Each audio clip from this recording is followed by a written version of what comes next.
Merhaba arkadaşlar, yeniden kanalımıza hoş geldiniz. Bu videomuzda sizlere ince hesapta satılan Zone 1680 kısa adıyla Oyun Fatihi olarak hazırlanan hazır sistemin hem teknik özelliklerine bakacağız hem de güzel bir bilgisayar olduğunu sizlerle paylaşacağız. Kanalımıza abone olmayı ve like atmayı unutmayın diyorum. Hemen videomuza geçelim. Arkadaşlar her zaman olduğu gibi hazır sistemlerde size bütün ürünlerin resmi sitelerinden parçalarına bakmaya çalışıyorum. Elimden geldiği kadar teknik olarak çalışmaya çalışıyoruz. Sorularınız olursa da mutlaka yorumlara yazın. Elimizden geldiği kadar hızlı bir şekilde geri dönük yapmaya çalışacağız. Hemen bakalım bizim sistemimiz nelerden meydana geliyor. Öncelikle baktığımız zaman fiyatının 6500 TL gibi bir fiyat olduğunu görüyoruz. Şunu da eklemek istiyorum.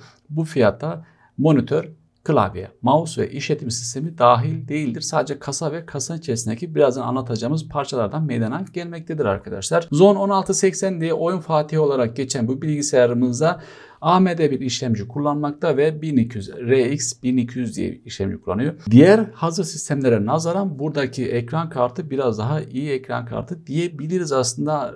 RX 5500 XT'yi kullanmakta. 4 GB'lık bir ekran kartı olduğunu görüyorsunuz. 8 GB'lık bir RAM'e sahip olan sistemimizde 240 GB'da bir SSD hard disk mevcuttur. Dostlar hemen hızlı bir şekilde ilk parçamızdan başlayalım. İşlemcimiz AMD Ryzen 3200 olduğunu söylemiştik. 4 çekirdekli 4 iç parçacığı var. 3.1 GHz'den 3.4 GHz'e kadar artırılabilir bir frekans değerine sahip açıkçası. 8 MB'lık bir cache belleği görülmekte. 14 nanometrelik yarı iletken kullanmakta. Normal bir termal soğutucu dediğimiz Write Straight tavsiye ediyor bu AMD bize. Tabii ki sistemimizde bu kullanmaktadır. 65 Watt'lık bir TDP değerini sizler de görüyorsunuz ve 95 santigrat derecede bir çalışma değerini, ısı değerini karşımıza çıkartmakta. RAM olarak ise 2667 MHz'e kadarlık DDR4 teknolojisine sahip bir RAM'i bizlere öneriyor açıkçası. Tabii ki bunları overclock'la aşıttırabilmekteyiz. Sıradaki parçamız anakart. Anakartımız Gigabyte'ın GAA 320 M-S2H diye geçen bir koda sahip. Tabii ki buradaki A320 bizim için önemli. Çünkü Yonga setinin aslında bir tanımsal bir değer açıkçası. Ama baktığımız zaman anakartımıza gayet uygun bir anakart olduğunu görüyorsunuz arkadaşlar. Aşağı doğru inelim. Nelerden meydana geliyor? İşte 3000 serisine kadar bir desteğini göstermektedir Ryzen. AMD Ryzen'ın aynı zamanda NVMe bir desteği olduğunu görmektedir. Zaten burada M2 soketine takabileceğimiz 4 farklı tipte hard diskimizin olduğunu gösteriyor. İşte 42 mm, 60 mm, 80 ve 110 mm'lik M2 NVMe hard diskleri desteğini bizlere sağladığını buradan sizler de görüyorsunuz arkadaşlar. Aynı anda 3 tane görüntü sağlayabiliyoruz. HDMI, DVI ve DisplayPort'tan da görüntü sağlayabileceğimiz bir bilgisayar anakart. PS2 klavye ve mouse'u desteğini görüyorsunuz. DVI, VGA, HDMI desteğini görüyorsunuz. USB bağlantıları var. RJ45 bağlantı girişi var ve ses kartı girişi de mevcut. M2 soketin olduğunu söylemiştik. Yonga seti ise yani chip seti ise soğutucusu olduğunu sizler de görüyorsunuz. 32 GB'e kadar bir RAM desteği sağlamakta. Şimdi bizim bu bilgisayarımız 8 GB'lık bir RAM olduğunu zaten biliyorsunuz. Bunu 32 GB'e kadar çıkartabilirsiniz. Ancak sizlere tavsiyem aynı RAM'lerden almanızı öneriyoruz. Farklı bir RAM takmanız tabii ki ileriye dönük olarak da sıkıntı yaşamanıza sebebiyet verebilir. Aşağı doğru indiğimiz zaman da diğer özellikleri zaten sizlere söylemiştik. 7+1 kanal yapılandırması için HD ön panel ses modülünü kullanmak zorundasınız. Ve ses sürücüsü aracılığıyla çok kanallı ses özelliğini etkinleştirebilirsiniz gibi bir olay var. Bu da yani ses çıkışını 7+1 kullanmak isteyenlere ufak bir not olarak yazmış. Gigabit Ethernet olduğunu zaten görmektesiniz. Bir sonraki parçamız RAM. RAM ise Epizer Panther dediğimiz bir RAM kullanmakta. Zaten standart kullanılıyor artık. Bu çok yoğun kullanılan fiyat performans RAM'lerinden. Ancak bu RAM'imizde özellikle şunu söylüyorum. RGB bir yani ışıklandırma söz konusu değil. Ancak soğutucusu olan bir RAM arkadaşlar. Gayet de uygun bir RAM. Bunun kendi resmi sitesinde tam böyle net bir teknik özellikleri yok. O yüzden ben yine ince hesabın kendi sitesinden söyleyeceğim. Şu ürün kodu ile bu RAM'i arayıp bulabilirsiniz arkadaşlar. Bilginiz olsun. DDR4 teknolojisine sahip 3000 MHz'lik bir bellek hızını desteklemekte. 8 GB olduğunu söylemiştik. Tek bir modül 8 GB'lık gecikme değeri 16 ve 288 pinlik bir RAM yapısına sahip arkadaşlar. Dediğim gibi bir de sorusu var. Aynı zamanda Intel'in XMP 2.0'ını destekliyor. Gayet de güzel bir RAM arkadaşlar. Sertifikasyonları da zaten aşağıda karşımıza çıkartmaktadır. Dileyen arkadaşlar da kendileri bir araştırma yapıp bunların ne olduğunu bakabilirler. Videomuzun başında söylediğim gibi bu bilgisayarda bir ekran kartı var ve ekran kartı da yine AMD'nin bir ekran kartı. Gayet de güzel bir ekran kartı. RX 5500 XT diye bir geçiyor. Ben öncelikle resmi sitesinden sizlere bir böyle bakmak istiyorum teknik değerlerine arkadaşlar. Aralık 2019 yılında çıktığını sizler de görüyorsunuz. Normalde 1117 MHz'den 1845 MHz'e kadar çıkartabiliyormuş. 128 bitlikmiş arkadaşlar. Bellek hızı 14 Gbps diye geçiyor. 4 GB'lik bir RAM var. GDDR6 teknolojisini kullanmaktadır. Dileyen arkadaşlar daha da böyle teknik değerlerine bakabilirler. Minimum güç kaynağı olarak da 450 Watt'lık bir power supply bizlere olmasını tavsiye ediyor. Zaten bizim power supply'ımız da iyi bir power supply. Birazdan oraya da değineceğiz. Bir de bu AMD Ryzen'ın ekran kartını chipset olarak bir de resmi sitesine, yani AMD'nin kendi resmi sitesinden buldum sizler arkadaşlar. Buradan da aynı şekilde kıyas yapabilirsiniz, bakabilirsiniz. Bütün bilgilerin aynısı burada da yer almaktadır. Ancak şurada diyor ki tipik kart gücü olarak da 130 Watt'lık bir enerji harcıyormuş. Bilginiz olsun. Yani bu işlemci, ekran kartı işlemcisi 130 Watt'lık bir enerji harcıyor. Bize de diyor ki 450 Watt'lık minimum bir power supply olsun istiyor. Eğer hazır sistem almıyorsanız, kendiniz kuruyorsanız buna dikkat edin.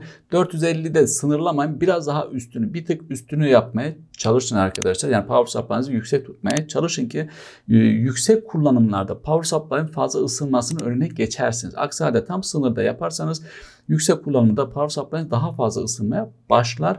Vereceği voltajlarda burada sıkıntı yaratabilir. Bu çok önemli bir unsur ya da power supply ile dönük sıkıntı, yani yanma, bozulma durumlarda söz konusu olur arkadaşlar. Bir sonraki parçamız hard disk. Hard disk ise Toshiba'nın Kyogzai diye bir markası, modelini kullanıyor. Zaten Toshiba'yı artık bilmeniz yoktur. Gayet de güzel bir hard disk. Güzel dediğim şudur: köklü bir firmanın bir hard disk arkadaşlar. 240 GB'lık içerisinde bizim bir hard disk kullandığını zaten biliyorsunuz. Burada boyutta 2,5 inç. Dilerseniz bakabilirsiniz. Ancak şurada söyleyeceğim. Maksimum sıralı okuma hızı 555 MB bölü saniyeye kadar iken yazma hızı ise 540 MB bölü saniyeye kadar kullanılabiliyor. Gayet de hızlı bir hard disk. Bir de şunu da söyleyeceğim. Maksimum rastgele okuma hızı, yani bizim IOPS dediğimiz saniyedeki paket sayısına olarak baktığım zaman 240 GB'da 79K'ya kadar bir paket hızı varken rastgele yazma hızında ise 240 GB hard diskten konuşuyoruz. IOPS değeri ise 87K'ya kadarlık bir paket hızı transferi sağlayabiliyor. Gayet de hızlı bir hard disk olduğunu söyleyebiliriz. Ve tabii ki kasamıza geldik. Kasamız ise Gain Power'ın bir kasası. Benim hoşuma gitti açıkçası. Çünkü adreslenebilir bir RGB olay var. Ön tarafta sizler de görüyorsunuz. Gayet uygun, hoşuma gitti. Biraz tabii ki kapalı, hani havayı nereden alacak, nereden verecek gibisinden bir sıkıntı olabilir ama burada tabii ki ızgara olduğunu sizler de görüyorsunuz. Arka tarafta ise bir egzoz fanı var arkadaşlar. Yan taraf ise temperli bir camdan meydana gelmektedir. Gayet de uygun. Yani şurada baktığınız zaman vidalı bir şekilde çıkabilmektedir. Aşağı doğru indiğimiz zaman da üst tarafta siz de rahatlıkla kullanabileceğiniz power tuşu, reset tuşu, USB bağlantıları, ses kartı giriş çıkışları vesaireler yer almaktadır.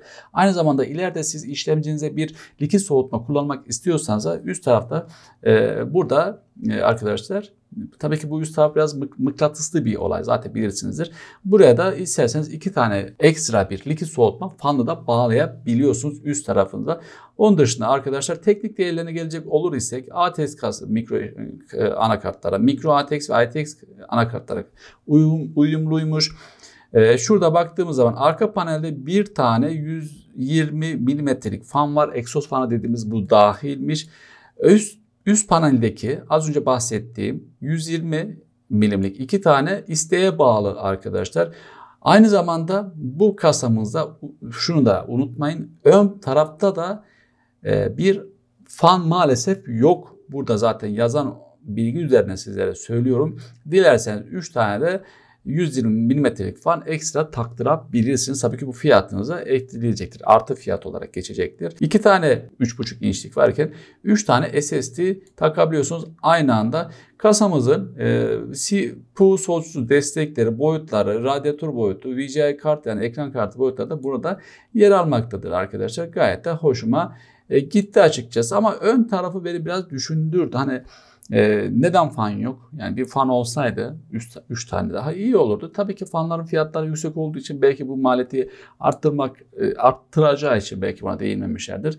Bir diğer özelliği ise ön taraf gayet uygun. Ancak hava alma tarafını yine beni düşündüren unsurlar arasında. Çünkü içindeki bütün parçaların iyi bir soğutma olacak ki yani önden hava alacak, egzozdan verecek ki içindeki parçaların ısınmaları fazla olmayacak ki frekans değerleri düşmesin arkadaşlar. Kullanan arkadaşlar var ise bu kasayı mutlaka yoruma yazsınlar. Bizlere teknik bilgilerini, deneyimlerini, tecrübelerini bizlere paylaşmasını İstiyorum, mutlaka yoruma yazın arkadaşlar. Power supply bu işin en önemli parçalardan bir tanesi olduğunu söylüyoruz. Burada baktığımız zaman arkadaşlar aktif PFC değerinin 0.99'dan büyük olduğu yazmaktadır. Birazdan bunun ne olduğuna değineceğiz. Burada güç sinyallerinin tepkime süreleri yazmaktadır. Bekleme süresi yazmaktadır. Aynı zamanda korumaları yazmaktadır. OVP, UVP, OTP, OCP, OLP, OPP ve SCP değerleri var arkadaşlar. Bunlar sertifikalar mı anlamına gelmektedir. Birazdan bunlara da değineceğim. 500 wattlık bir power supply değerimiz varken artı 80'likte bir bronz eklenmiş arkadaşlar. Bu da gayet güzel. Şimdi bronzda da bundan ne olduğunu görmekteyiz. Bir diğer unsur ise burada 140 milimetrelik bir fan olduğunu söyleyebiliriz. Şimdi gelelim sırasıyla aktif PFC ne demektir? Ben size ufak bir bilgi olarak şunu göstermek istiyorum arkadaşlar. Enerji yani alternatif voltajlar saniyede 50 ya da 60 kere yön değiştirirler. Dalgalıdır. Burada eğer ki bir doğrultaçla yani diyotlu bir sistem kullanılıyor çünkü sonuçta bunlarda. Bu eğer ki PFC değeri yani PFC özelliği yok ise sadece tepe noktalarındaki voltajları alır ve bunu doğru akma çevirir. Ancak PFC değeri var ise yani böyle özellik var ise bu da 0.99 değere kadar tam tepe noktası değil hatta tam böyle şu noktalar arkadaşlar. Zaten şurada renkli olarak görünüyor hem burada hem burada. Bunları kullanır. Kullandığı zaman da bunu doğru bir akma çevirir ve bizim enerji sarfiyatımız bayağı bir düşer ve cihazımıza iyi bir enerji verir parçalara yani içindeki donanım parçalarına verir.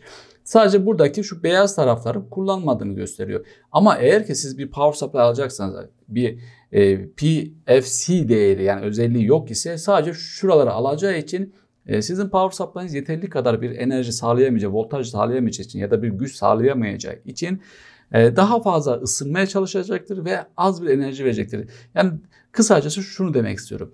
500 wattlık 2 tane power supply düşünün. Bir tanesi PFC değeri olmayan, bir tanesi de olan. Olmayanla olan arasında veren değerler, voltaj değerleri arasında bayağı bir farklılık vardır. Güç değeri olarak bilginiz olsun. Şimdi gelelim arkadaşlar şuradaki 80 plus bronzun ne olduğuna gelelim. Ben size yine ufak bir bilgi olarak şunu göstermek istiyorum. Bizimkisi bronz arkadaşlar. Bronzun burada standart olarak piyasada satılan 80 plus standart bronz, silver, gold, platinum, titanyum değerleri yer almaktadır.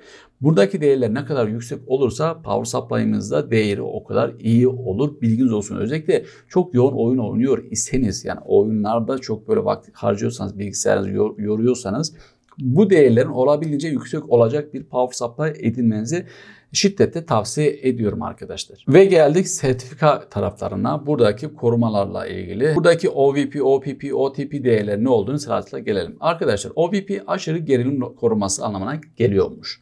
OPP aşırı güç koruması, OTP aşırı sıcaklık koruması, UVP düşük gerilim koruması, OCP aşırı akım koruması, OLP Overload Protection aşırı yükleme koruması ve SCP olarak da kısa devre korumasını yer alıyor.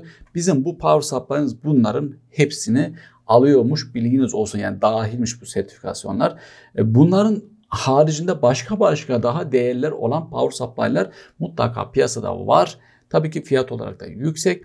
Ancak dediğim gibi bizim hazır sistemimizde olan değerler bunlardır. Bunun üzerine tabii ki abi bu benim işimi görür mü görmez mi demek gerek yok. Zaten ben size bu power supply'ın çok iyi bir power supply. Özellikle fiyat performansının da çok üzerinde bir performans sağlayacak bir güç kaynağı olduğunu söyleyebilirim. Dostlar, ben size ince hesapta satılan Zone 1680 Oyun Fatih kod adlı hazır sistemin teknik özelliklerine, donanım parçalarına değinmeye çalıştım. Fiyatı ise 6500 lira olarak sizlere görüyorsunuz. Parçalar olarak da gayet uygun. Özellikle işlemci, anakart ve hard diskinde benim hoşuma gitti. Tabii ki power supply'ı da buraya ekstra olarak eklemenin düşünüyorum. Çünkü dediğim gibi power supply çok iyi. Cihazlar da çok iyi. Parçalar çok iyi. Sizlere tavsiyem böyle bir hazır sistem alacak iseniz bu parçada, bu ürüne de mutlaka bakın.